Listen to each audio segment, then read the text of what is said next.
My name is David McBean, Executive Director for the Mona School of Business and Management, and I will be your chairperson for this evening's event. We wish to recognize Ms. Minna Israel, Special Advisor to the Vice Chancellor of the University of the West Indies, and other distinguished members of the audience. The University of the West Indies, in collaboration with Jamaican-born accounting expert George Wiley, is pleased to present the 6th UWI George Wiley Lecture. The UWI George Wiley Lecture Series is designed to be a catalyst for change in thought and expansion in the experience of Jamaican students and professionals. It serves as a forum for the Jamaican public to interact with and learn from some of the world's innovators and key international influencers.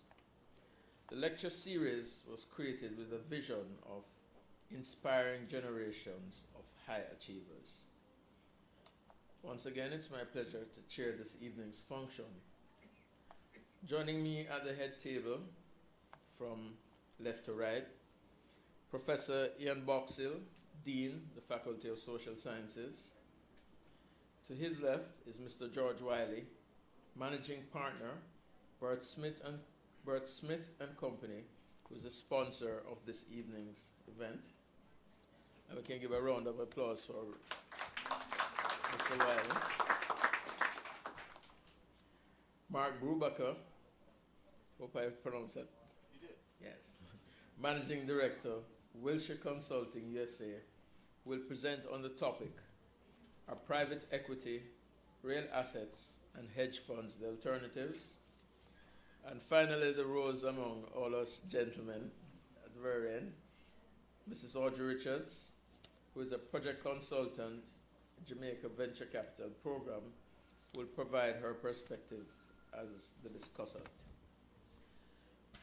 At this point, we'll now ask Professor Ian Boxill, Dean of the Faculty of Social Sciences and the S. Carlton Alexander Chair in Management Studies, to extend greetings on behalf of the Faculty of Social Sciences.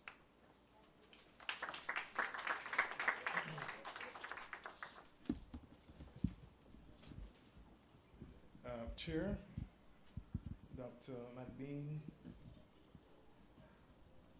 our patron for this event, and I see noted here accounting dynamo, Mr. George Wiley, our special guest, a guest speaker for tonight's event, Mr. Mark Brubaker, who is also the Managing Director of Wilshire Consultants, and Ms. Audrey Richards, who is a discussant for tonight's presentation. Other distinguished members of the university community, Ms. Minna Israel, and I see my colleagues from the Mona School of Business and Management, and also from the Faculty of Social Sciences. I bring you greetings. Also, our guests who have come from outside of the university community, but indeed are supportive of the university and who have come here repeatedly because this is the 6th lecture in the series. I bring you greetings on behalf of the principal of the University of the West Indies, who has expressed regret that he's unable to make it. I also bring you greetings on behalf of the Faculty of Social Sciences, the faculty that is responsible for staging this event tonight. We welcome you on behalf of Mr. Wiley, who has so ably and thoughtfully worked with us over the years to ensure that we have a function that is worthy of a place like this, where we can sit and hear ideas from leading lights in the various fields. The UE George Wiley Lecture Series was started in 2013 to inspire a generation of high achievers. We are grateful to Mr. Wiley for conceptualizing this series. In fact, Mr. Wiley has been an integral integral to the success of each and every lecture that we've held so far. His personal selection of the presenters, participation in the panel discussions, and financial contributions have been essential components towards these events. Each event has provided the audience with much rich food for thought. The combination of theory and practice, as well as local and international perspectives, have been quite helpful to all of those who have attended. Noteworthy are the expert presenters who have participated in the series over the years. And here I list them in chronological order. Professor Charles Ogletree from Harvard Law School, and who was a mentor for President Obama, who spoke about the search for a post-racial society in the age of President Obama. Mr. D. Michael Bennett, Senior Vice President of Information Management and Chief Information Officer of BAE Systems, who presented on technology leadership. Mr. Wayne Burson, Partner CEO of BDO USA, whose topic was the status of the accounting industry. Ms. Joan Price, co-founder and managing director of Fair Capital Partners, who presented on the importance of developing and sustaining an entrepreneurial culture. And Ms. Arlene Isaacs-Lowe, managing director, head of relationship management, Moody's Investors Service, London, who spoke about the credit analysis in the 21st century. Is the glass really empty? In addition to the guest speakers, we've been fortunate to have a number of very esteemed and thoughtful discussants, as we will have tonight. And some of them, they included Professor Stephen Vassiani, who's currently president of the University of Technology and a former principal of the Norman Manley Law School. Mr. Earl Jarrett, General Manager of Jamaican National Building Society, and UWI, actually he's now the chair of UE Mona Council. Professor Evan Duggan, my predecessor, who's Dean of the Faculty of Social Sciences, and also a former Executive Director of the Mona School of Business and Management. Mr. Kirk Anthony Hamilton, founder and CEO of Infinity Partnership and Destination Experience, who was recognized as one of the 75 emerging global entrepreneurs by President Obama. And Dr. Terence Yip, visiting fellow, Department of Economics, UWI. As the University of the West Indies celebrates its 70th anniversary under the theme 70 Years of Service, 70 Years of Leadership, and the UWI George Wiley Lecture Series celebrates its sixth year actually, we thank Mr. Wiley for his role in inspiring generations of high achievers and encourage everyone, especially the professionals who are trained in accounting and auditing at the UE, to think about ways in which you too can mentor and inspire the next generation. Ladies and gentlemen, I think we are in for a most inspiring evening, and we look forward to the discussions and the questions which will follow the presentation by our distinguished guest speaker. So I welcome you again on behalf of the Faculty of Social Sciences and the university in general. Thank you.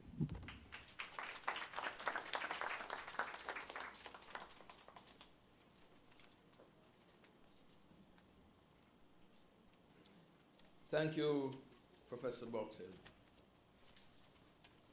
And now a little bit about George Wiley. He is the managing partner of Brad Smith and Company with over 35 years of public accounting experience. He has served on numerous boards and committees dealing with finance, auditing, and accounting issues. Mr. Wiley is the chair of the American Institute of Certified Public Accountants, Private Companies Practice Section.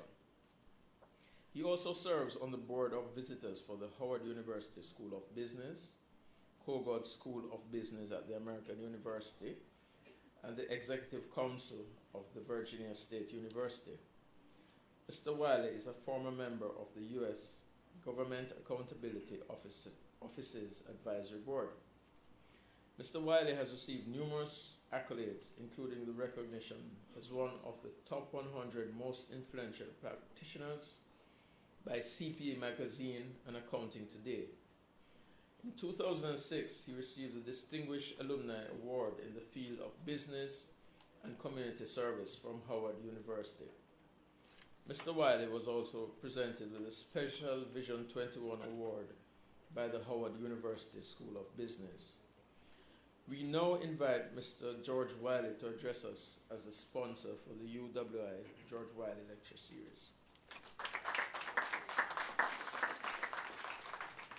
Thank you, Professor McBain and Professor Boxell. Thank you. I have to look to my right and I see my family and the people who take care of me so well.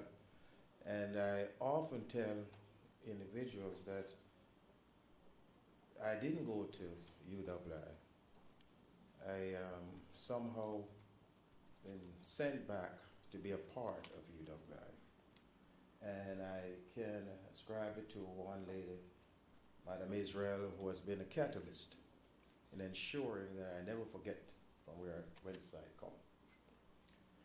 But what is so moving of this evening is that I recognize a couple of people who were in high school with me. And I did have a mirror up here because I was trying to see, do I really, age has really taken its toll. But for some individuals I see that hasn't changed. Good to see you, my brother. And then I look across it in front again and I see a gentleman who was in the dorm with me at Howard. And oftentimes we try to teach him dominoes, but he just didn't, because he thought it was something for free and we just couldn't allow that to happen. But be it as it may, it's good to see you guys. But let me be quick. I've known Mark for 12 years. Never had a drink with the man. I never visited with him. Tonight we'll have that drink. Or two. But what is unique for me about this evening is that I serve, formerly the chair and now a member of Montgomery County Employee Retirement System, $5 billion enterprise. And I can say that it was marked advice, counsel, and general direction that allow us that fund to grow to its present size. His judgment unquestioned. His contribution to our growth enormous. And I do believe this evening you will hear why is it that we in Montgomery County think so much of Mark. Thank you, Mark.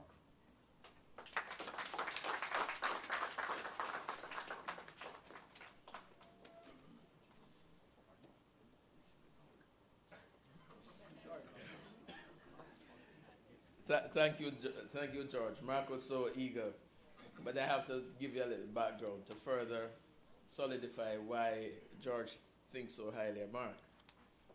So Mark Brubaker is Managing Director of Wilshire Associates and a member of Wilshire Consulting. Mark joined Wilshire in 1997 and serves as investment consultant to large corporate, endowment and public fund clients out of Wilshire's Pittsburgh office.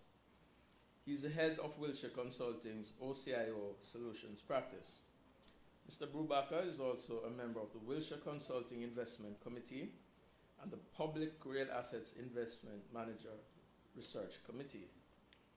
Prior to joining Wilshire, Mr. Brubaker worked at Westinghouse Electric Corporation, where he was responsible for over $9 billion in defined benefit, defined contribution, and foundation assets. He also worked in the investment management and trust division of PNC Financial. He earned a BA in economics from Yale University and an MBA from Carnegie Mellon University. Mr. Brubaker also holds a Chartered Financial Analyst designation and is active in the CFA Society of Pittsburgh. Ladies and gentlemen, join me in welcoming our guest speaker, Mr. Mark Brubaker, who will speak about private equity, real estate, and hedge funds, the alternatives. Great, thank you. Thank you so much, and thank you first, George, for inviting me here. I never knew you felt that way about me, by the way. So I think George set the bar up here. I'm going to try to at least get to hear. The first thing I found out about tonight, or the first thing I heard about tonight, was they said, well, you should plan, we need something like a 2-hour presentation. And so that was my first thought. And then I found out that there's a cocktail reception afterwards. So my plan is to talk no longer than 45 minutes. And I would encourage you as I go through, feel free to raise your hand along the way and ask questions. I'm kind of used to that. As George mentioned, we've worked together for 12 years at Montgomery County. It's about a $4 billion retirement system that covers all the public employees of the county outside of Washington, D.C. George is a very active and vocal board member, and so when I'm presenting, I'm always used to getting stumper questions along the way. So I would welcome that as we go. I do want to thank everybody here in this room for having me here. It's truly an honor to come speak to you tonight. This is my first trip to Jamaica, and it's a brief trip. I came in last night at about midnight. I'm flying out tomorrow morning at 9, but I've had a blast, and today seemed to last forever. So I went up to the Blue Mountains. I went to Strawberry Hill, had lunch, made it back down safely, thanks to Joel. Made it to the Bob Marley Museum, got shirts and souvenirs for my family so I don't get in trouble when I go home. And actually had some pool time too to boot. So today just seemed to go on forever. It's been a great experience. I love your country. It's beautiful. And the university's beautiful as well. I work with some endowments and foundations. Oh, I'm sorry. I'll step it. And it's I respect. I understand your mission. I respect what you're doing, and I think really, for me, that's the most rewarding part of my job is helping my clients achieve their goals and objectives. There we go. Good. But anyways, as they mentioned, I'm a managing director at Wilshire. I've been doing investment consulting work for 20 years, and prior to that I was involved in investments as well. Our firm is one of the larger investment firms in the United States. We work with large institutional investors, public pension funds, like California Public Employees Retirement System. We work with large corporate plans, corporate defined benefit plans like Bayer Corporation, Goodyear, and others, and then universities as well. University of South Florida in Tampa is one of my clients that I work with. So the topic today, as we said, is private equity, real assets, and hedge funds, and are these the alternatives? I think, how many of you are familiar with these asset classes and what they are? I'll try to keep this high level, but again, feel free to raise your hand and stop me along the way if you have any questions. Whoops.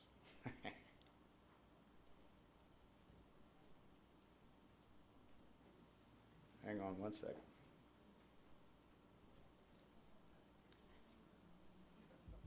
Got it? Hit the wrong button. Anyway, so George asked me to talk about these alternative investment asset classes. How many of you, does anybody here know that, does the name David Swensen mean anything to anybody in this room? David Swensen is one of the most highly regarded chief investment officers among the university world in the United States. And he's recognized for a book that he wrote. It's called Pioneering Endowment Management.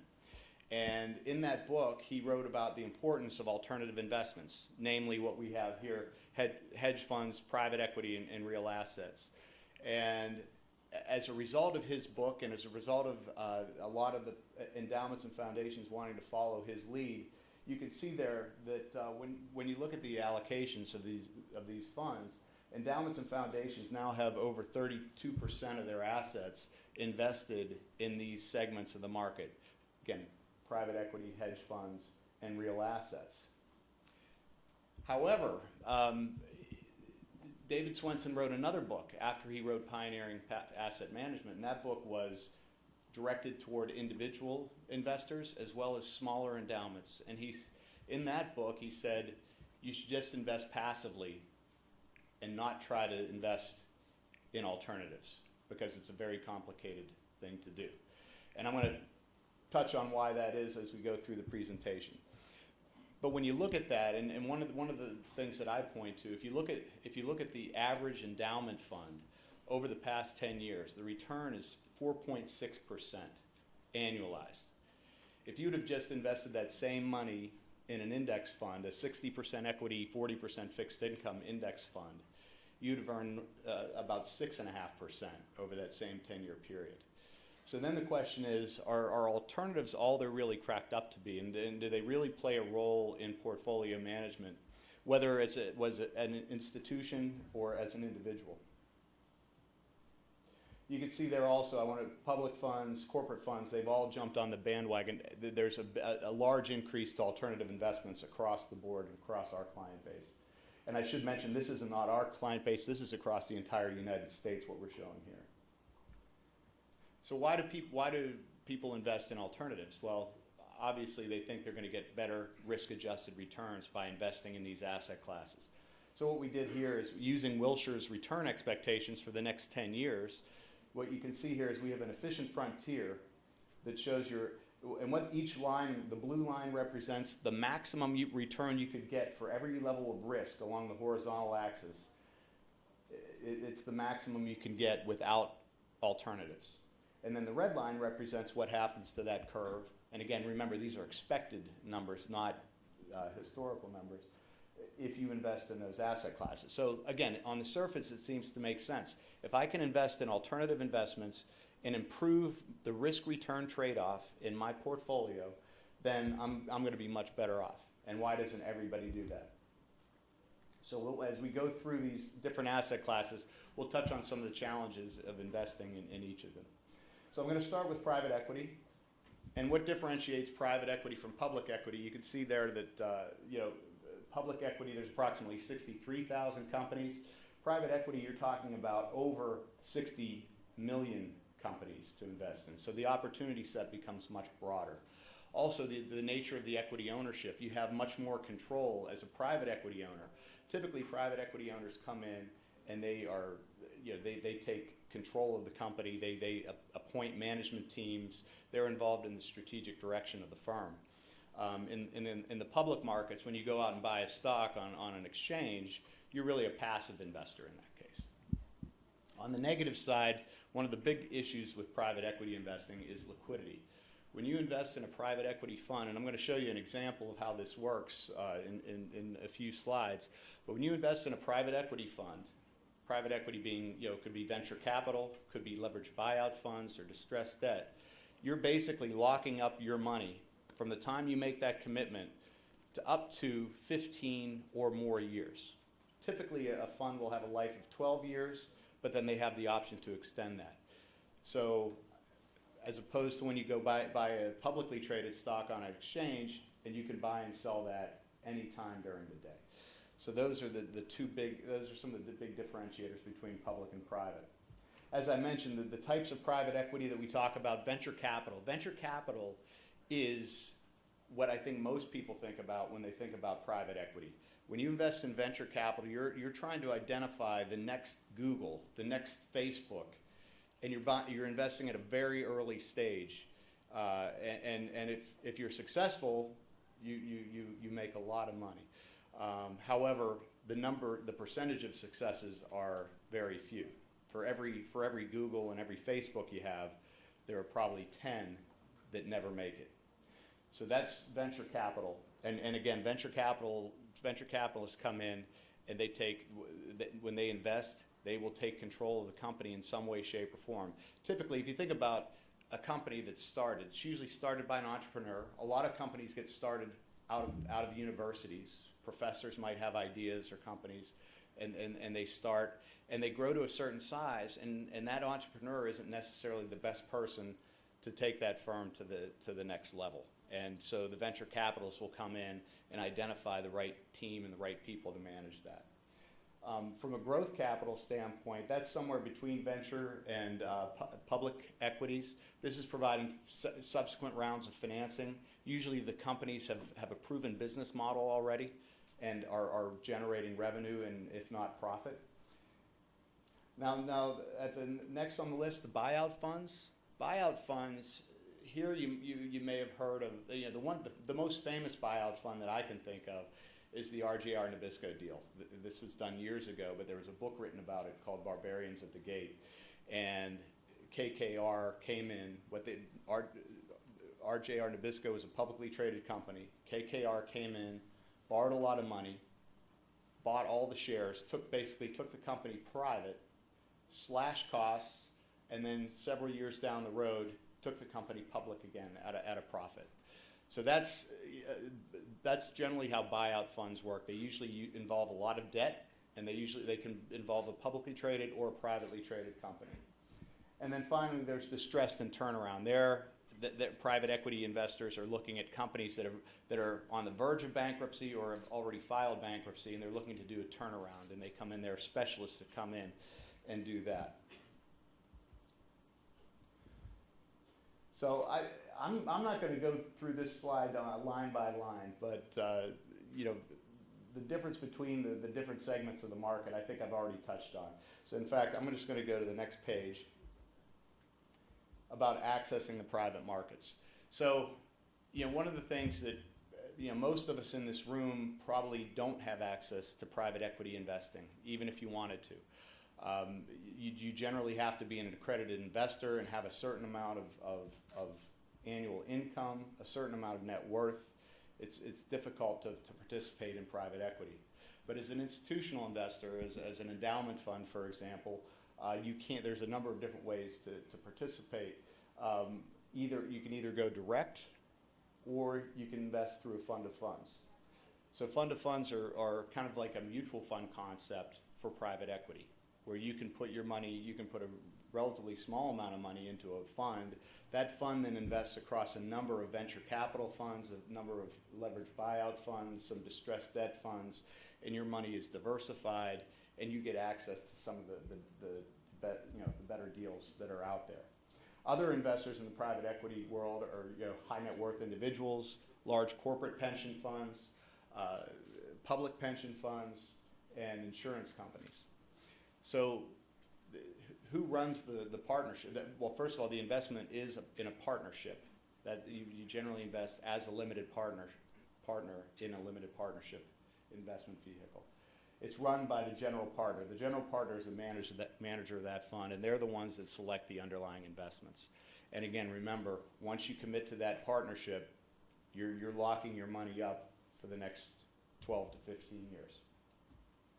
Underlying those funds, though, you'll own thousands of individual companies as they make small investments trying to find the next Facebook, the next Netflix, or the next Apple.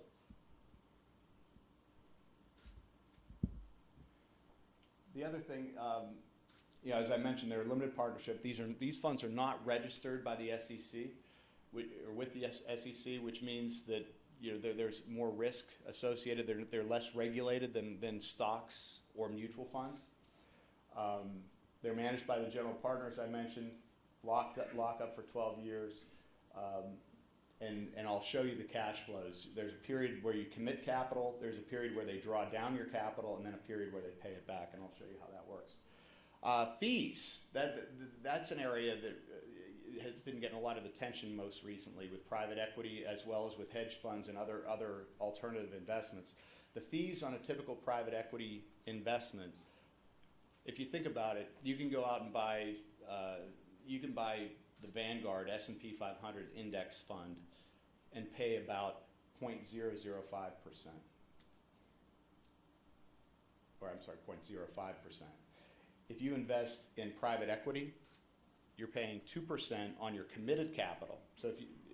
And then you're going to pay 20% on any profit they make within that fund. So the fees are extremely high, and they create a very high hurdle for the private equity firms to overcome to generate those returns. However, that being said, private equity firms are telling you that they're going to generate returns, in the mid-teens, 15%, even more, when publicly traded equities might be giving you 8% or 6%, depending on how you look at it. I mentioned the cash flows. This probably does a better job than I do of describing how that works. You can see you have a commitment period, usually over a 2 to 3 year window where you're making commitments. The private equity manager, the general partner, will then find investment opportunities, and they'll be calling your capital. So if you commit $10 million to a private equity fund, you're not sending that to them on day one, but you're committed to giving it to them. As they find investment ideas, they'll be putting that money to work. They will call you, and you'll wire them the money, or you'll send them the money somehow as those deals come about. And then finally, you see they start returning capital as the deals, as they find what they call exit opportunities. So when they invest in these private opportunities, what a venture capitalist is hoping to take these companies public, and when they do, the venture capitalists will cash out and they'll provide you your money back, and hopefully a lot of profit on top of that. And likewise with a leveraged buyout fund, they might be looking to do an IPO, an initial public offering, and cashing out that way, or they may look for a strategic buyer for their company. But either way, when they sell a company, they're then distributing that cash back to investors. And you can see that happens really over a 12-year window, maybe even longer, as I've mentioned before. And interestingly, if you look at it, this is what's known as the J-curve. So that's a term that you hear quite frequently with private equity. The J-curve means that in the early years of any private equity investment, they're taking their fees out from day one. However, they're not investing your capital on day one. They're investing it over a 3-year window. As a result of that, and as a result of a conservative accounting requirement where they're writing down bad investments early on, the return pattern generally tends to be in a J, where it starts out below zero. So you're showing negative returns in the early years. And then somewhere around year 5, those start turning positive. And then hopefully, if it's a good fund, it'll be a big positive over the long term and over the life of that fund. But it is something to contend with if you're starting a new allocation to private equity, and we've worked with that with Montgomery County. We've worked through that with other clients as well. You have to get over the fact that on day one or in year 1 or 2, you're going to not be showing those long-term expected returns. You're probably going to be showing something negative.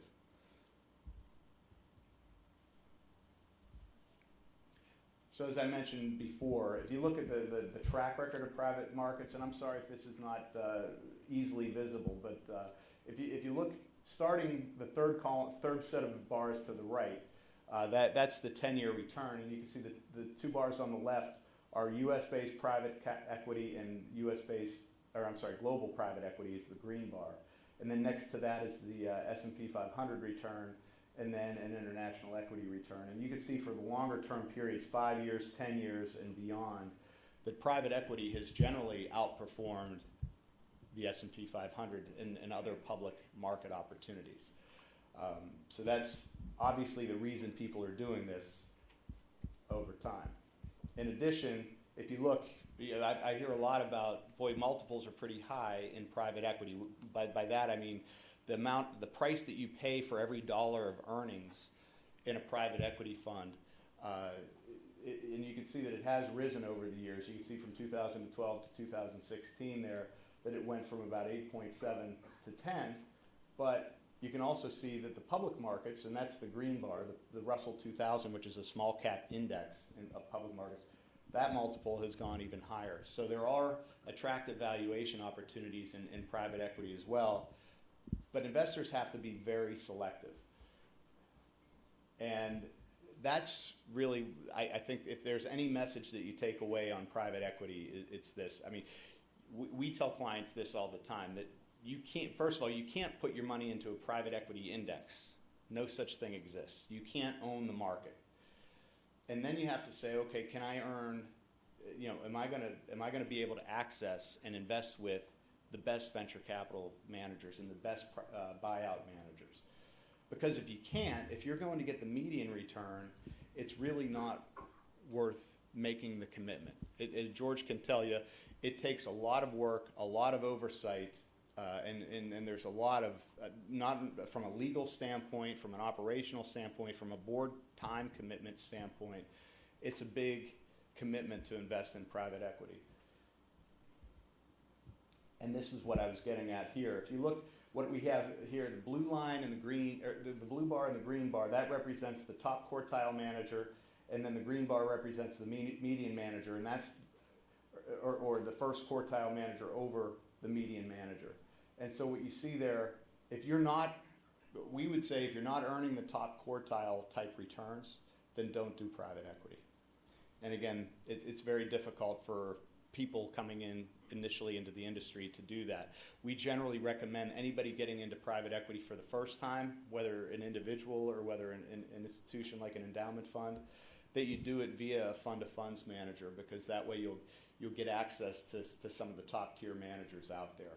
And that's one thing I failed to mention earlier, is that these are highly capacity constrained opportunities. And so the best venture capital funds, for example, they're basically closed. When they raise a new fund, they're going back to their existing investors, the Harvards and Stanfords of the world, and they're raising their next fund, and they're not open to everybody. So getting in initially, it's hard. It's a lot of hard work up front. And with that, I'm going to jump over to real assets and talk about that. So we talked about private equity. Real assets are another category, and this is a much broader category, quite frankly. And I'm going to talk about asset classes that are publicly traded and very liquid, and I'm also going to talk about asset classes that are as illiquid as private equity, if not more illiquid than private equity.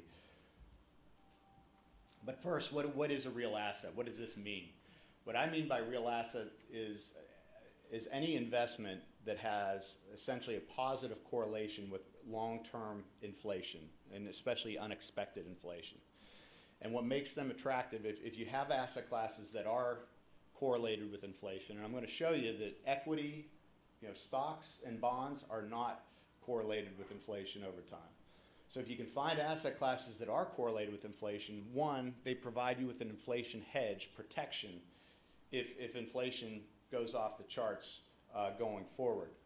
But they also will have a unique return pattern that creates good diversification relative to equities or fixed income, stocks or bonds. So the types of real assets, I mentioned there are some are public, some are private. Public real assets include TIPS, commodities, REITs, real estate investment trusts, MLPs. Private assets include private real estate, oil and gas partnerships, infrastructure investing, as well as timber and farmland. So again, if you think of those, the first category, those are very liquid, they're very easy to access, and it can be done inexpensively in the market. The latter group is similar to private equity in their illiquidity. And so one of the things that we look at, and we look at this with all of our clients, and George is familiar with the different economic environments that we're trying to capture. When we put asset allocation plans together for our clients, we want to put together a portfolio that's going to do well in all market environments to the extent that we can. So obviously, I think most people know that or assume that stocks over the long term are going to outperform bonds by their nature. They're riskier, their ownership, you would expect over time to earn more in stocks. And stocks do very well in a rising growth environment. However, they don't do well in a falling growth environment. And so what do you want to own there? And what do you want to own in a rising inflation environment? What's best there? Well, as you can see on the right-hand side of that chart, the asset classes that do best in a rising inflation environment, whether it's a growth environment or a falling growth environment, would be the real assets that I described on the prior page. And so this is another area, I didn't mention this at the outset, but real assets are probably, the allocations in the United States to real assets are probably growing faster than the allocations to private equity right now, because partially because it's starting off of a lower base. It used to be just real estate. And now people are investing in oil and gas partnerships. They're investing in clean energy opportunities. They're investing in other types of private opportunities there. So I mentioned these 4 asset classes. I'm not going to go through this list as to how each one has a unique way in which they capture inflation.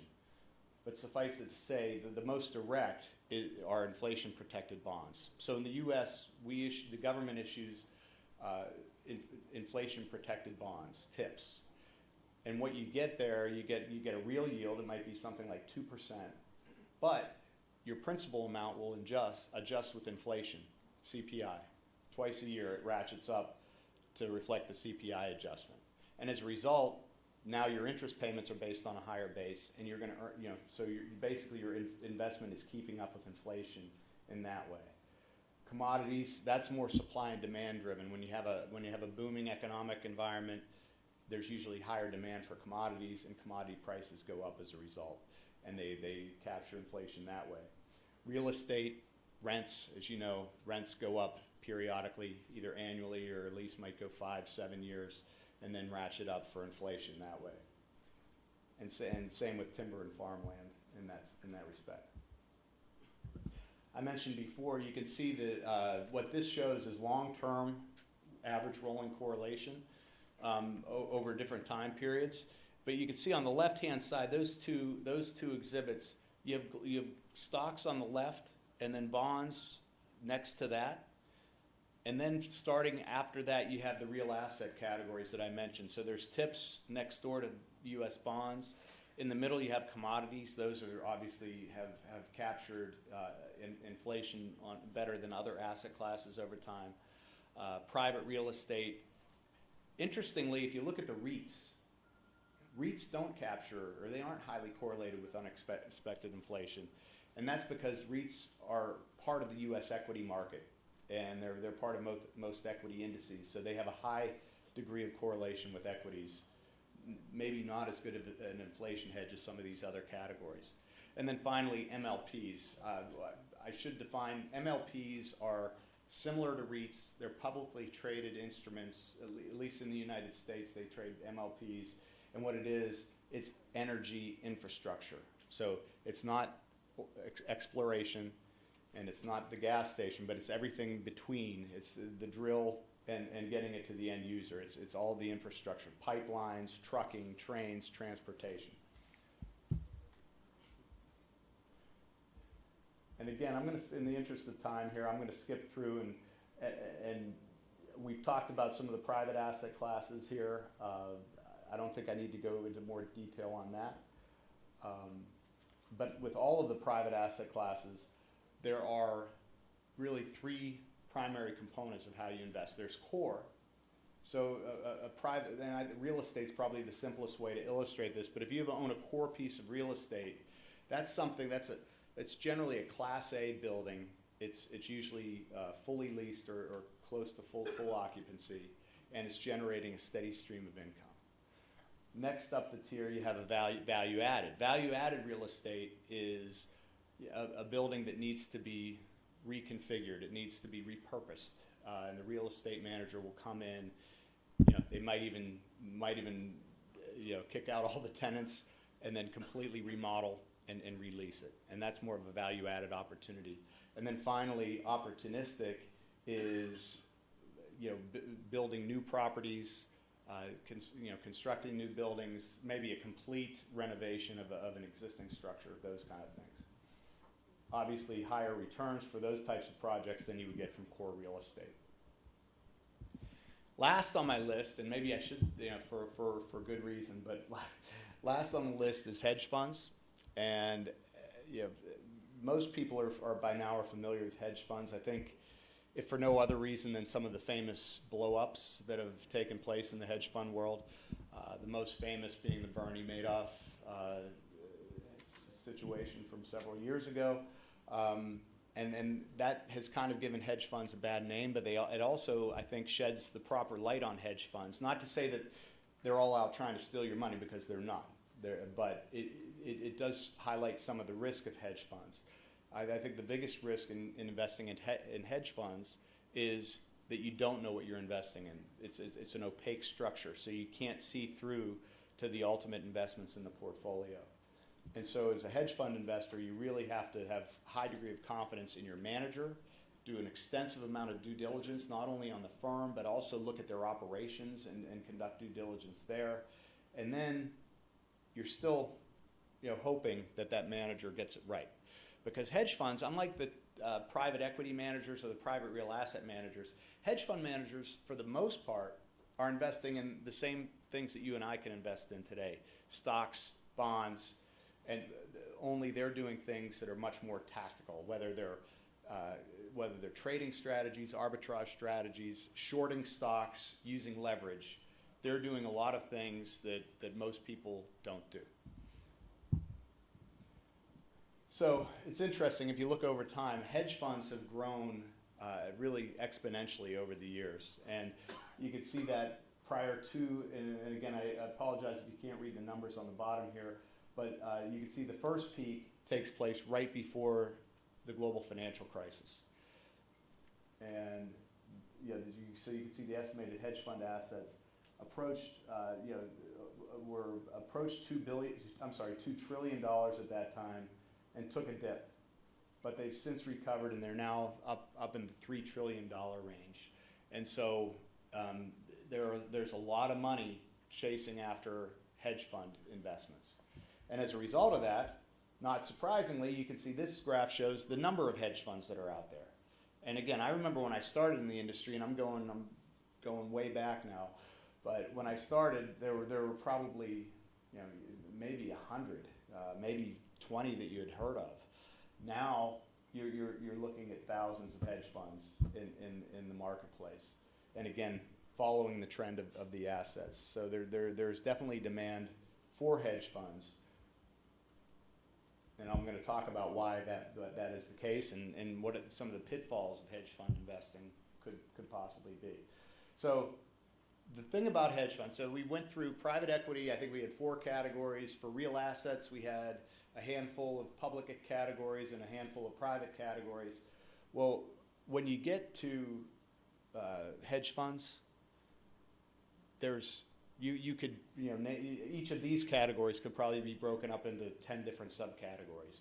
So there's a lot of different strategies out there. There's equity-driven hedge funds where managers will go long stocks they like, but they'll also be short stocks that they don't like. And they might have, overall 60% exposure to the stock market because, they've got 40% of their shorts offsetting their longs. There's equity market neutral strategies. Equity market neutral would mean, by that means that they're designed to, it doesn't matter which way the equity market goes. They will be long, just as an example, they will go long Exxon and short BP. So if they think Exxon is going to outperform BP. It doesn't matter if the market goes up 10% or down 10%, as long as Exxon stock does better than BP stock, they'll win. They'll make a profit there. So I'm not going to go through each of these. I don't want to scare you there. But just know that when you're talking about hedge funds, if someone comes up to you and says, hey, I want to talk about hedge funds, the conversation could go all over the map. And I know you can't see this, so I apologize, but the point of this graph, is that hedge funds over the last 10 years, and getting back to my earlier comment on why we didn't answer the question, why did endowments do worse than the 60-40 portfolio that I talked about over the last 10 years? And I showed you some returns for private equity that look pretty compelling. So where does this shortfall come from? And I would argue, and I think the evidence supports this, that a lot of it comes from the investments in hedge funds. In fact, I work with one endowment in particular down in Florida, and I was at their Board of Trustees meeting just 2 weeks ago, and they said, why are we doing so much better than our peers? And I said, I'd love to say that we did all this smart stuff. I do think we did a lot of smart stuff in their endowment fund, but the main reason they did so much better than their peers is their peers had an average allocation of 17% to hedge funds. They had 0. And again, on average, the 10-year average number there that you cannot read at the bottom of the page is 3.8%. So 3.8% over a 10-year period where equities were up almost 10% annualized. So people that were looking to invest in hedge funds as an alternative to equity have been disappointed over the past 10 years. I'm going to skip that one, but this shows dispersion by strategy. So remember what I was talking about with private equity, saying it's not just, you can't just invest in the asset class like you can with an index fund and walk away. You need to identify the best managers. Well, look at this. Let's just look in the middle there with global macro. The top performing global macro manager was up 12.6% over this 5-year period. The bottom performing global macro manager was down 10%. And you can see a wide disparity across all those other categories as well. And so, unlike equities where it trades in a much more narrow band, or fixed income, which is a much more narrow band, again, when you invest in hedge funds, it's really idiosyncratic or unique to the manager that you invest with, and not so much the strategy. And this next slide shows the same disparity, but this time it's volatility. So again, if you're a lot of people say, well, why are we investing in hedge funds? Well, we want lower vol than we don't want to have as much volatility in our portfolio as the equity markets overall. Well, what this shows you is that, again, you better be sure what you're getting when you buy a hedge fund, because the volatility number can be very different depending on which fund you're looking at by category. The one thing here, and I think as a result of some of those performance numbers that I talked about, I mentioned there's downward pressure on fees across the investment world. Whether, in the U.S. we see commercials now, Schwab offers a lower priced index fund than Vanguard.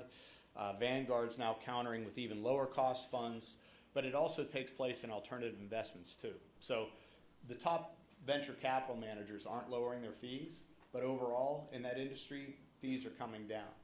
And then you can see it really pronounced with hedge fund managers, where you see their incentive fees have come down dramatically. And that's primarily a result of the fact that they haven't been generating outperformance as a group.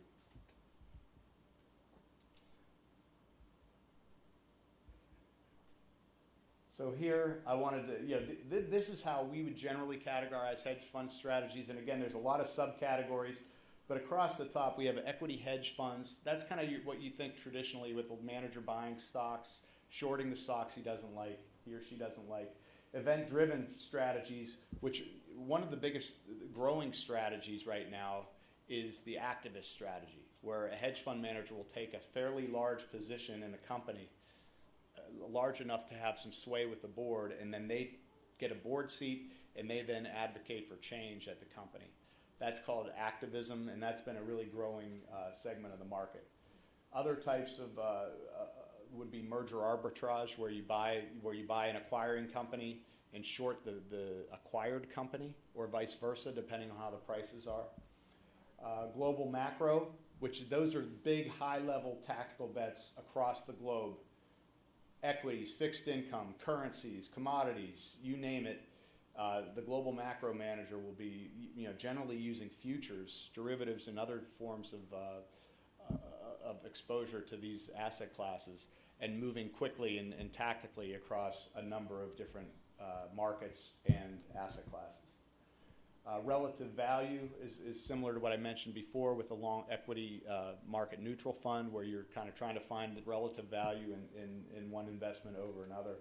And then finally, fund of funds. Like as with private equity, one way that investors, smaller investors or new investors in the hedge fund world can get exposure to the asset class is through a fund of funds vehicle. Again, think of it as a mutual fund where you go in, you can make an investment, and then that manager is going to disperse your investment across a number of different hedge fund strategies.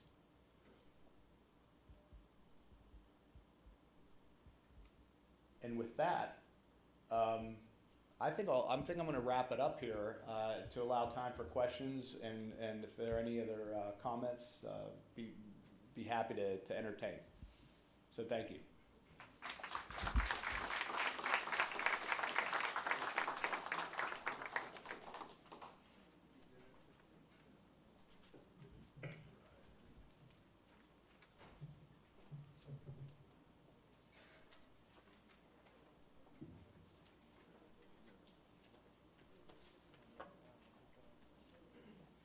Thank you, Mark, for that presentation.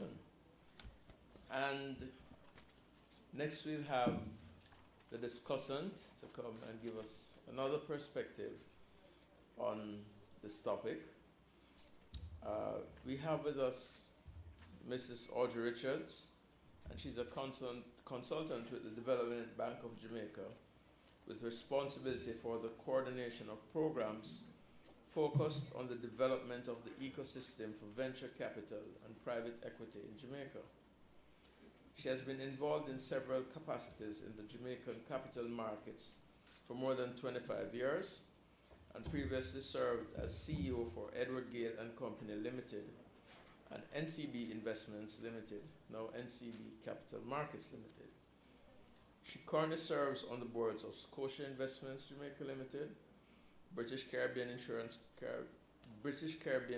Company Limited, Caribbean Mezzanine Fund 1 Limited, St. Andrew High School Foundation, and the Board of Management of the St. Andrew High School. I'm probably pronouncing St. Andrew correctly, right? We should say St. Andrew. She's a former board member of the National Housing Trust and is a past chairman of the Primary Dealers Association, as well as a former deputy chairman of the Jamaica Stock Exchange Council. Audrey holds a Master's of Business Administration Finance from the DeGroote Graduate School of Business, McMaster University, Canada, and a Bachelor of Science, Special Chemistry from the University of the West Indies, Mona. We now invite Audrey to share her perspective on the topic, are private equity, real estate, and hedge funds the alternatives?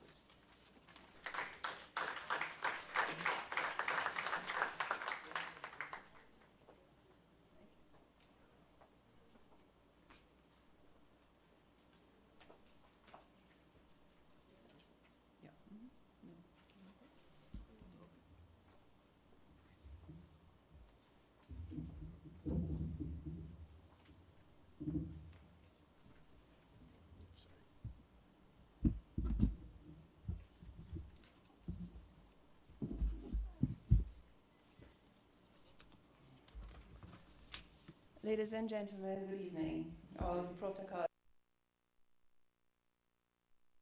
of the West Indies and to Mr. George Wiley for inviting me here this evening to be able to address this group.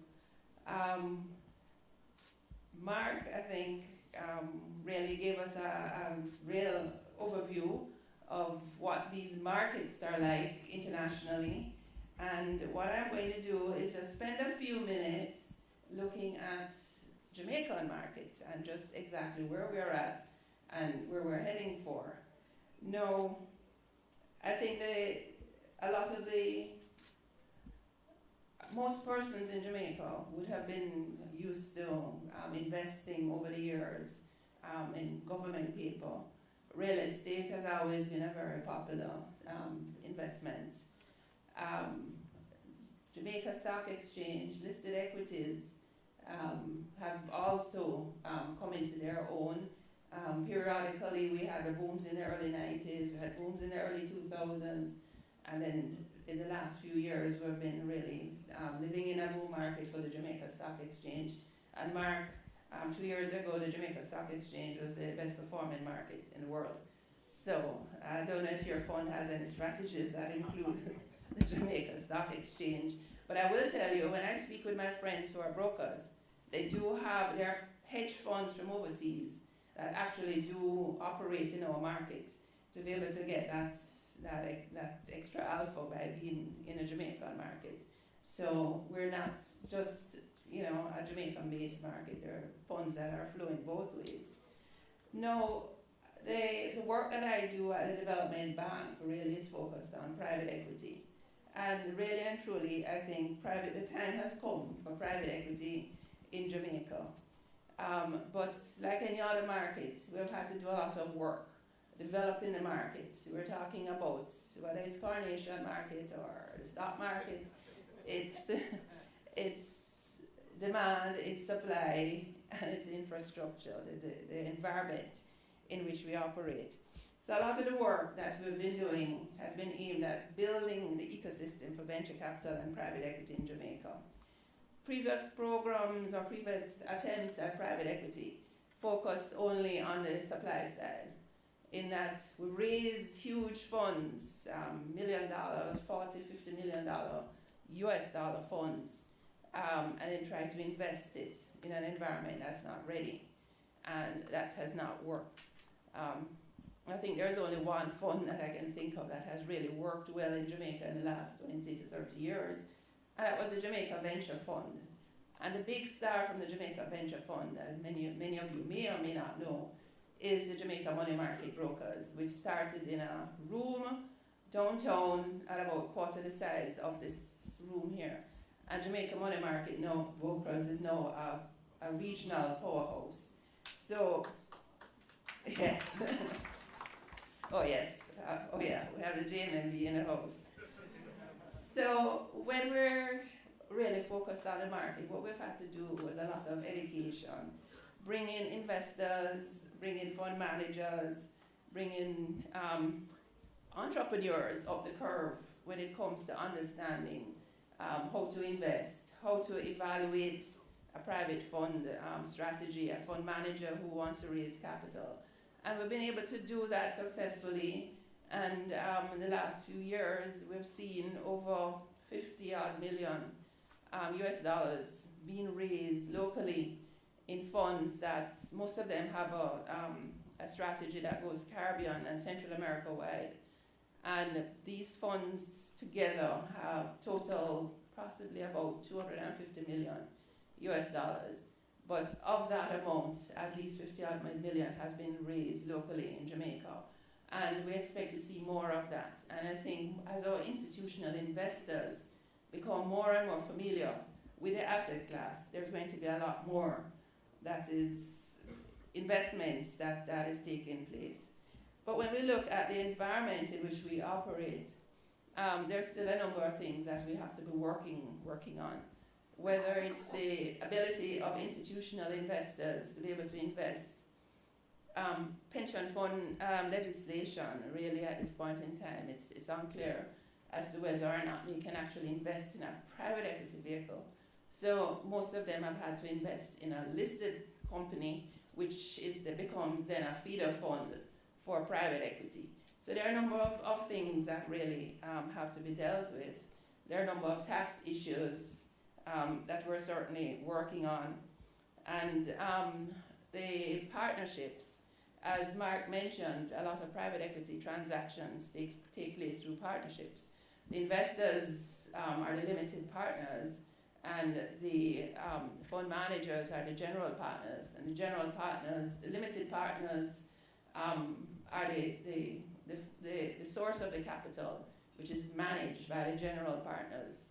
So what you have then is that what we've had to do in Jamaica is to form, because the partnership legislation is only 1 year old, but the regulations are not yet there. What has happened is that we're not able to use that vehicle. So some funds have actually had to be established overseas, or they're established as limited liability companies in Jamaica. And that tends to put another layer of costs, which costs in any, costs such as that tend to lower your returns.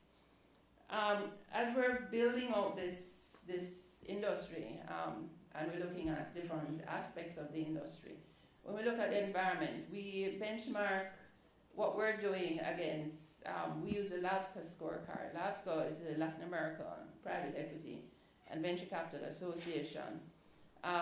We're members of the LAVCA, and Jamaica, LAVCA basically uses a benchmark of the benchmark 11 Latin American and Caribbean countries against 3 really well-established jurisdictions, the UK, Israel, and I think Spain. So starting at 100, the more developed markets are just below 100. Jamaica was ranked 9th in 2015 when we first came on the scorecard with a score of 46. Since then we have inched up and we're now 8th, joint 8th out of 11 Latin American and Caribbean countries. And our score has moved up to 51. We're actually focused on trying to get that score to 60 by 2019 when the next biennial scorecard is out. And basically the significance of that is that Jamaica's private equity industry, or any investment, any industry in any country, is benchmarked based on the investment climate and the investment readiness of the jurisdictions. So we're looking at things that you would hear about the Jamaica's competitiveness vis-a-vis, doing business report and so on. There are a lot of the metrics in that are some of the same metrics that investors use to evaluate whether or not Jamaica is an environment that they want to be able to invest in. They look at our legislation. Our insolvency legislation was passed a couple of years ago. Look at the strength of our judicial system, the corruption perception, and they look at issues such as the depth of our capital markets. So when we have an active stock exchange that is able to do a lot of IPOs that investors are able to move in and out of, that becomes something that is enhancing what we're doing. So a lot of the focus that we have for the next year and a half really is looking at some of the other aspects of what is going to create this environment. And as Mark said, there is the thing about private equity is that it's limitless in terms of the investment opportunities. But that's theoretical, because if your investee targets are not ready for investment, then that then begins to limit the scope of you being able to have an active private equity market. So a lot of the focus that we have for the next year is really entrepreneurship and innovation. I'm glad Mark also mentioned that a lot of the source of these new startup companies is right here on the university campuses. And Silicon Valley developed around Stanfords and Berkeleys of this world. And there's absolutely no reason why Jamaica is not going to be the next entrepreneurial hub or the major entrepreneurial hub in the Caribbean, with universities such as University of the West Indies, Tech, NCU, and all the entrepreneurs that we have met on this journey of building this ecosystem have been really phenomenal. And we see that for us is a demand side that we're certainly working towards building. Now, hedge funds, I would posit that hedge funds are operational in Jamaica. We just don't necessarily call them hedge funds. And perhaps in the question and answer session, some of the financial institutional first players who are here can maybe opine on that. But when you look at, say, a proven wealth, proven investments limited, proven raise capital from the market, and they have a strategy of investing in different assets. So although they're a listed company, I would suggest that they're a listed hedge fund. A lot of people would not possibly look on them as a hedge fund. There are other companies, whether an NCB capital market or whatever, that are taking positions in companies and then selling them. So, there are different entities that are positioning in different types of assets and actually, have a strategy of not just being benchmarked against, 5 points above fixed income, but looking for real good returns, absolute returns. They're not looking for just relative of returns that, we perform better than fixed income. They're looking for absolute returns, and they're charging you a fee. And as Mark said, in international markets, the fees are going down. They haven't started going down here yet.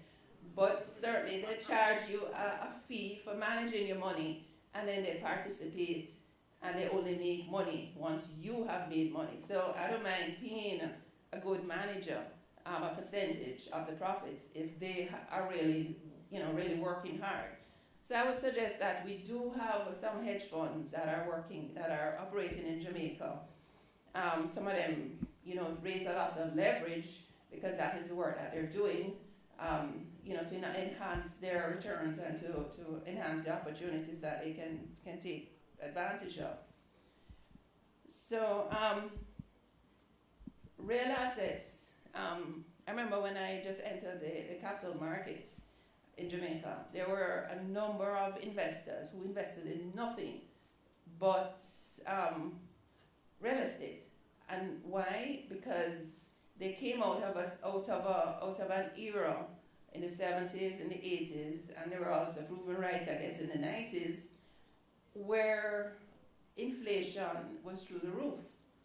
And I guess even in the last 10 years in Jamaica, with the devaluation and so on, real estate has proven once again that it really is a good store of value. The other aspect of real assets that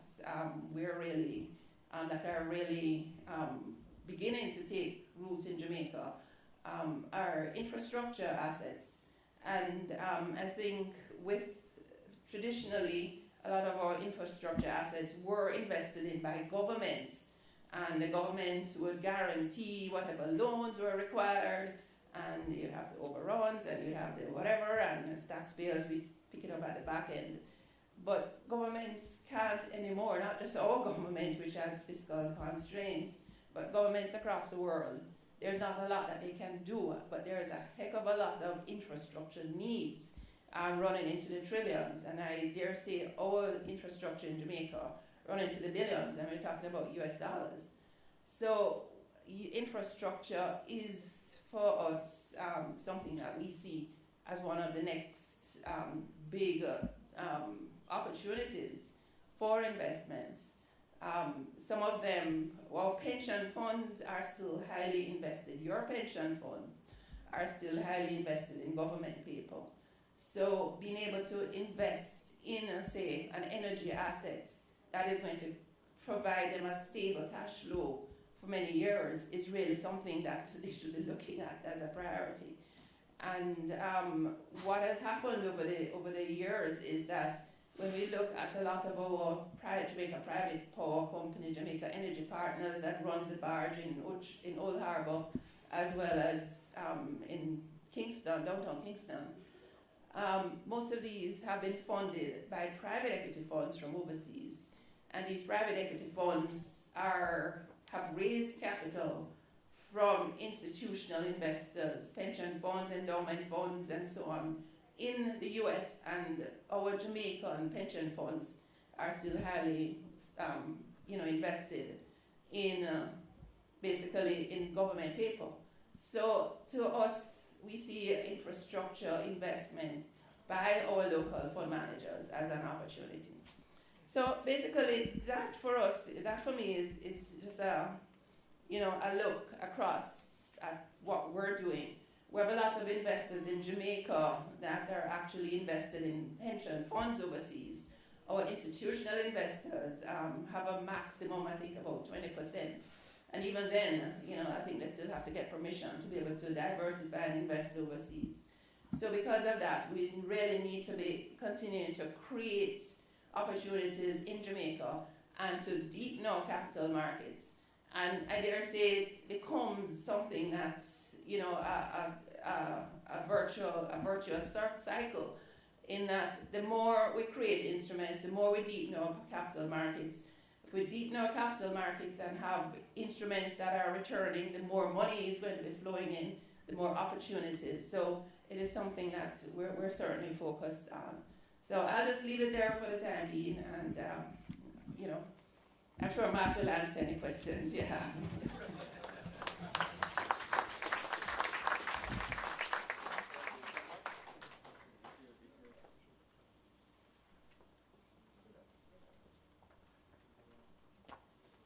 So thank you very much, Audrey, for that. We have about 15 to 20 minutes for questions. So I'm looking out at the audience. Are there any questions? Yes, I see one gentleman. If you could just say your name, please.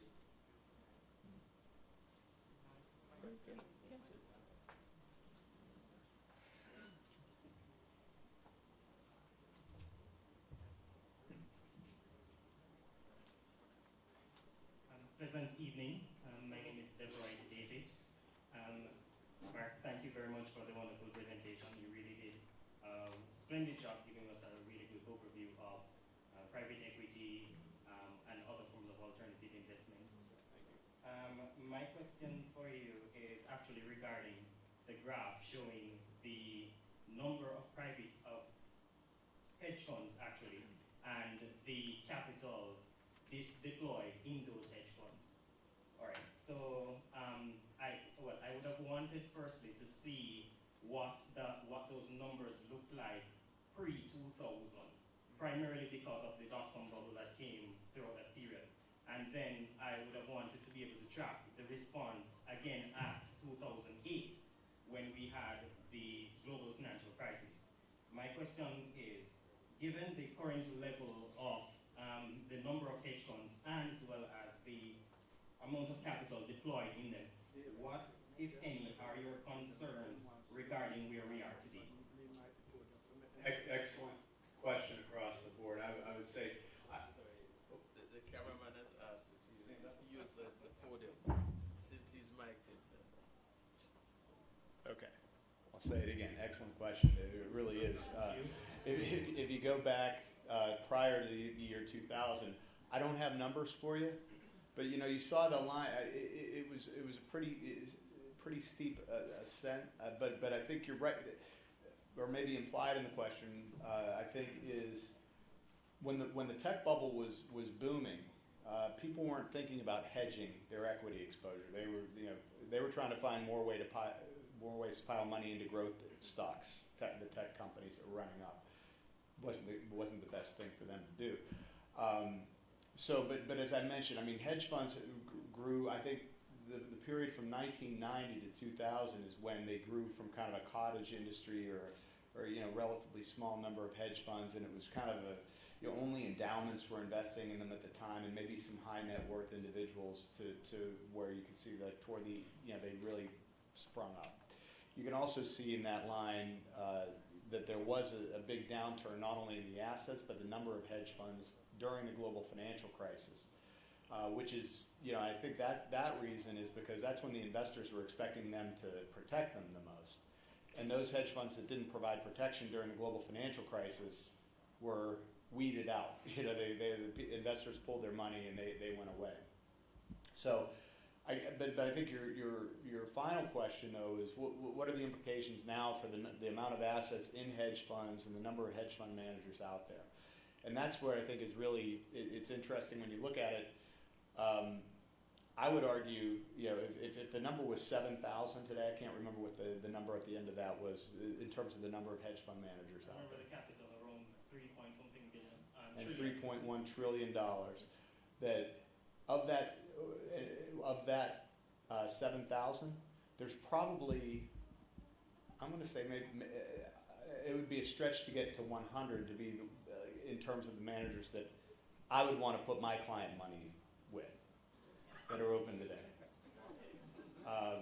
Does that make a statement? I think it does.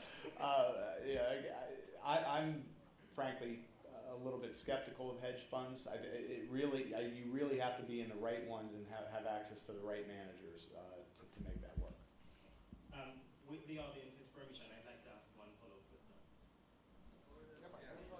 Thank you.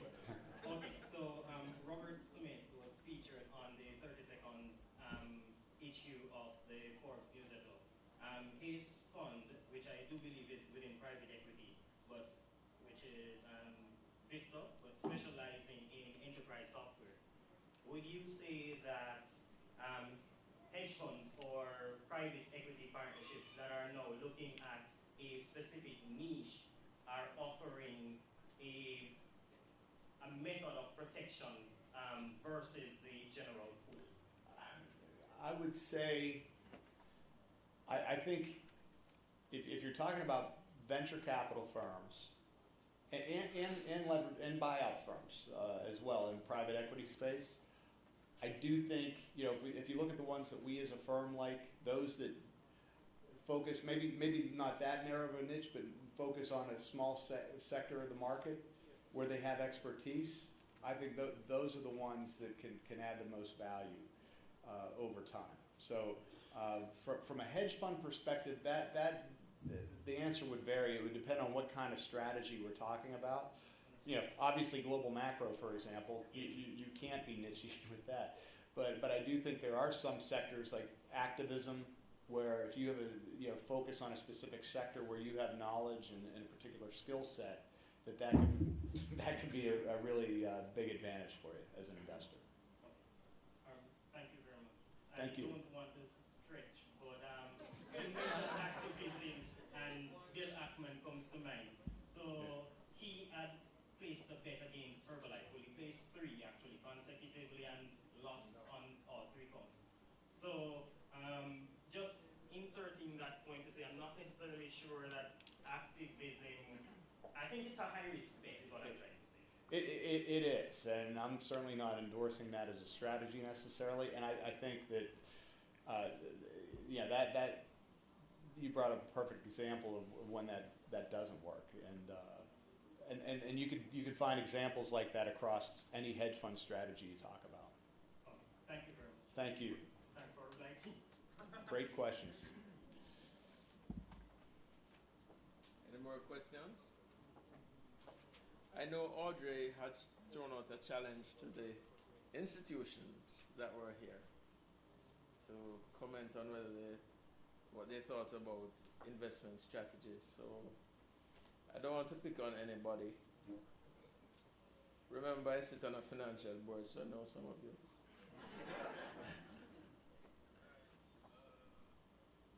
Okay, yes, can you say who you are, where you're from? I'm Nikhil Thompson, independent. Right. So, you talk about private equities, real estate, and different types of funds. But okay, I have 2 questions. First, could you separate it by investor capital, which is the best for, say, a small individual investor versus, say, if you have more capital to invest, which is better for each class? And another one, generally when interest rates go down and bond returns go down, people tend to switch to stocks, and stock market does better.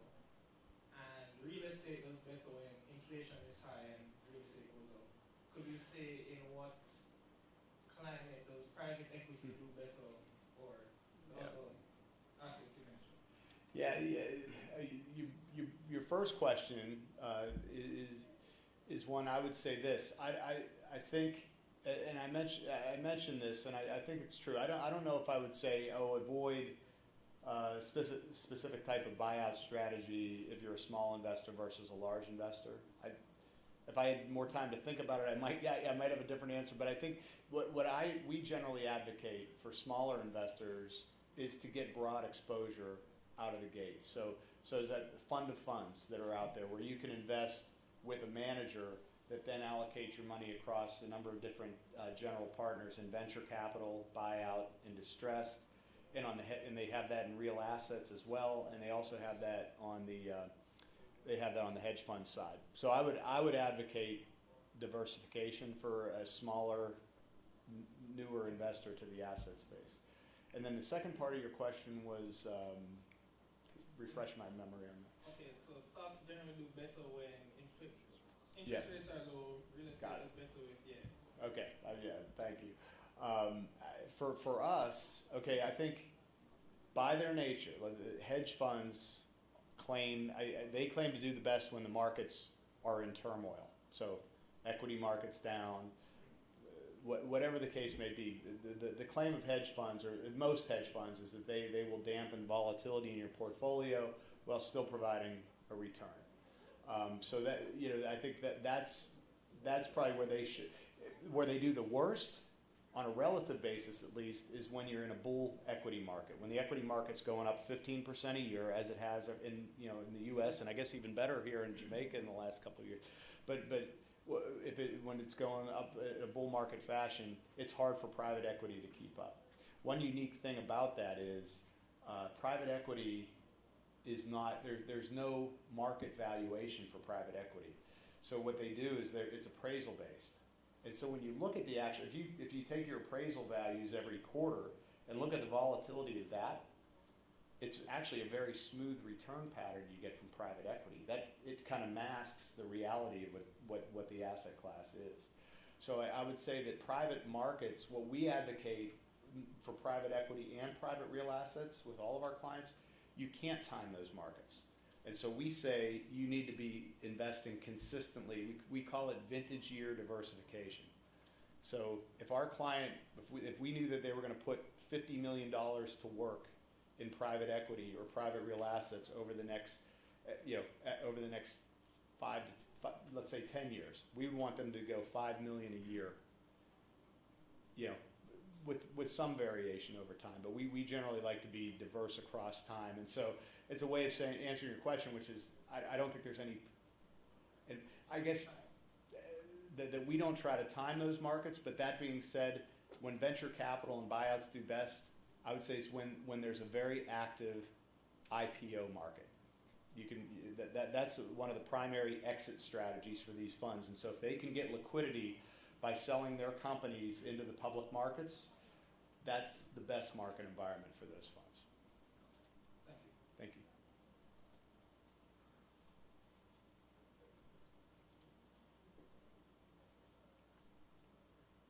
Hi, good night. My name is Brian Fraser, Chief Investment Officer at Scotia Investments. For Audrey or yourself, Mark, just when you're conducting due diligence for a private equity fund manager, what are some of the key attributes that you place emphasis on during the due diligence process? That's a great question, and I'll answer it.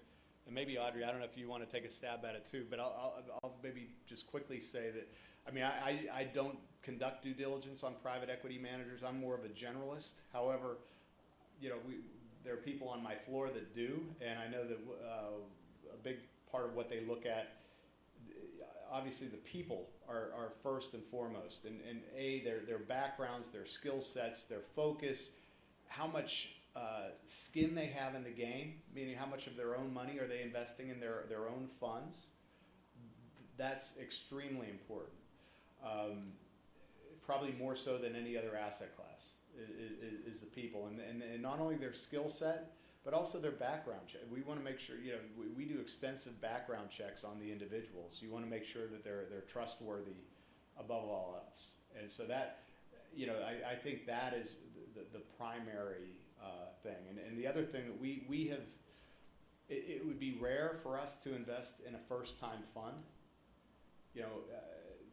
We generally like to see a real track record that's generated by the team. Maybe they raised their first fund, they're successful. We'll take a strong look at their second fund. Now, if they're really good, you might not even get a look at their second fund because they'll say, well, we're going to raise money from our existing investors. But I think those are the primary things that we look at. Do you have anything to? I think so. I second what Mark said in terms of looking at the person, the fund manager, their expertise. If you say you're going to form an energy fund, I need to know who's on your team. The leader on the team may not be the energy expert, but I need to know that you have a technical team that is going to be able to work with those energy companies. One thing that's another thing that a number of you also look at is what are some of the policies, things like environmental or social policies, governance. A lot of these are now becoming much more important especially if you're in, as I mentioned, energy, because you don't want to be invested in a company and an energy fund that has such poor environmental policies that it then impacts the portfolio companies are not properly managed, and then eventually that could impact negatively because everybody is now on top of things like the environment. You would also want to understand what is their exit strategy. It's going to be a 10-year fund. Chances are they're going to be investing for the first 5-6 years working with the individual companies and then looking to exit. What is their exit strategy? How is it that where is it that they're invested? Do they have a strategy that is going to be only investing in, say, Jamaica, or they have a Caribbean strategy, or Central America, or Caribbean and Central America? Because if you say that you're going to be investing in a particular sector, and I recognize that there are not enough deals in that sector, and you say your only focus is in one country, and I recognize that the deals are not there, then I have to question, what is your real strategy in trying to invest in that country? So there are a number of different things that you look at. So it's due diligence is really important.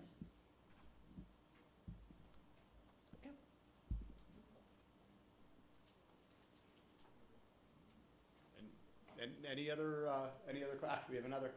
And while you're coming to the mic, I was going to say one other thing I would say on the due diligence side is when we talk about looking at a manager's track record, we definitely want to see success across a number of deals. If in Fund 1 they had a great overall result, but it was a result of 2 strong companies that really drove it, and the other 12 companies in their portfolio were duds, we shy away from that. We like to see success across a broad number of investments in their funds.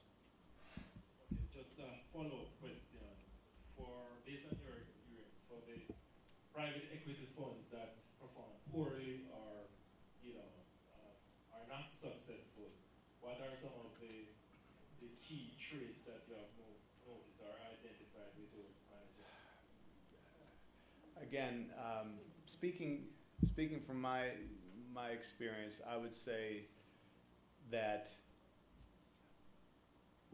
the one common one that I see a number of times is a firm that gets kind of long in the tooth, where the senior partners are still there, but they've made a lot of money and they're not as engaged as they once were, and there's not a smooth transition to the next generation. So I've seen that happen a number of times, and these great names, these great partnerships that had a lot of institutional capital, you just see them fall off the radar as a result of that.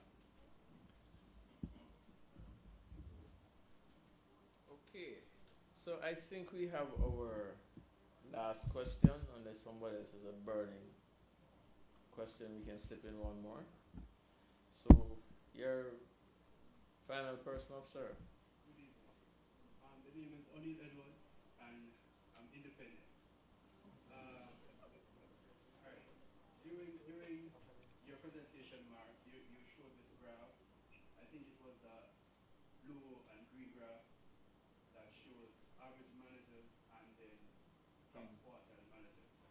I'm just wondering, how long does a particular manager stay in the top quartile, or if they ever does? That's a great question to end on, and I think what we've seen, and we've studied this in the public markets. We've looked at persistence of outperformance, and when you look at certain asset classes, like for example in the U.S. Large cap stocks, large company stocks, a manager that was in the top quartile for the previous 5-year period, there's no correlation to being in the top quartile over the next 5 years. In fact, there's almost a better chance that they end up below median over the next 5 years. So that is something that I think is critical. And I think one of the attractive things about private equity is because it is so, it's so inefficient and there's so much skill that's brought to the table by the managers, that those managers that are successful in Fund 1, barring some of the things that we just talked about, have a high probability of being successful in Fund 2 if they stick to their knitting. I'm adding one more to your question, which is the other critical thing that causes funds to go from being top quartile funds to bottom quartile funds in private equity. They get greedy. They raise, they have a strategy where they can raise $1 billion maybe and put it to work, but they're so successful they say, well, maybe our next fund we should make that $2 billion. Or what? We have more interest. We're going to make it $3 billion. And guess what? We're going to be able to execute the same exact way we did with our $500 million fund. That does not happen, and that I'm very skeptical when they say that. So barring that, I would say private equity. There is a very high success rate for those that were top quartile from period to period until they aren't anymore, I guess. Well, thank you, everybody. We appreciate it. It was a great discussion.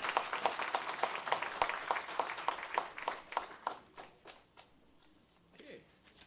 So, thank you very much, Mark and Audrey, for that stimulating discussion, and thank you to the audience for being here. And we're now at the vote of thanks. And first of all, I'd like to thank you, the audience, for coming out. It's been a really diverse audience. And again, I want to thank George Wiley for putting this together and doing number 6. So next year will be the perfect number 7.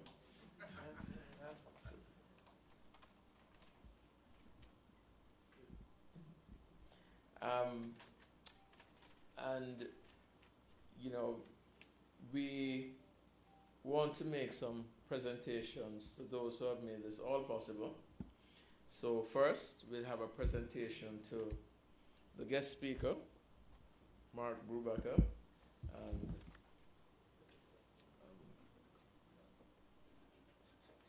Dean Boxill will make a presentation.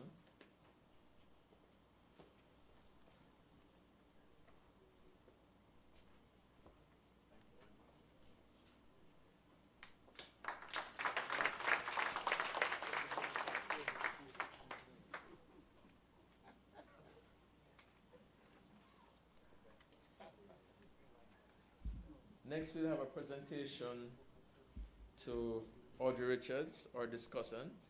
Thank you, Audrey. And again, Dean Boxill.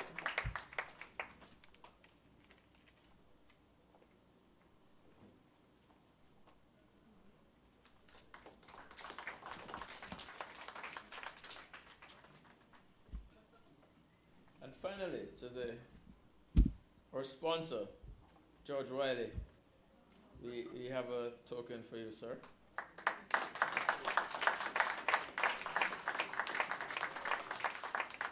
We shake on this where you keep it holding. So some art for you to stare at when you're freezing. Thank you, sir. Yeah. Thank you, Dean. Thank you. There are advantages to staying at home and advantages to going away. So, would like to thank Professor Boxill for extending greetings on behalf of the Faculty of Social Sciences. Miss Sandra Blair and her team from the Mona Visitors Lodge for arranging these comfortable accommodations and other accommodation where we'll share cocktails and we can have further interaction with our guests and among yourselves. Lorraine Fong and her team from Catering by Lorraine. So some of you would have already sampled some of the food. I think they had but Lorraine is an excellent caterer. Miss Violet Vickers and Miss Danica Blackwood, Faculty of Social Science students, for helping us with ushering. Jose Walton for videography services, Mr. Alston Spaulding, photographer, C8 Media, and Patrick Johnson for the advertisements and programs, UWI Campus Security, what would we do without them? And as well, our planning committee, because this requires a lot of work. And for those of us who have been involved, it's usually the unseen people who, tirelessly chase up everybody and make the arrangements. So we want to thank Dr. Olivine Burke, Mrs. Marvelyn Campbell, Mr. Leighton Duncan, Mr. Brian Hall, Miss Janice Henlin, Miss Annick Brissett, Mrs. Debbie Hope, and Mrs. Alison Wedderburn. And usually Alison is very quiet and behind the scenes, but very effective. So thank you all for putting this together. And it has been my pleasure. I think this is my first official UWI event as Executive Director of Mona School of Business and Management. So I'm pleased to have done it in collaboration with George Wiley, an outstanding Jamaican who, though he has made his fame and fortune in the diaspora, nevertheless has built that bridge back home, and we thank you very much, sir. And Mark, we thank you again for coming, and Audrey for providing an excellent local perspective. So all it's left is for us to enjoy some hospitality and for us to interact with each other. Thank you very much for coming on.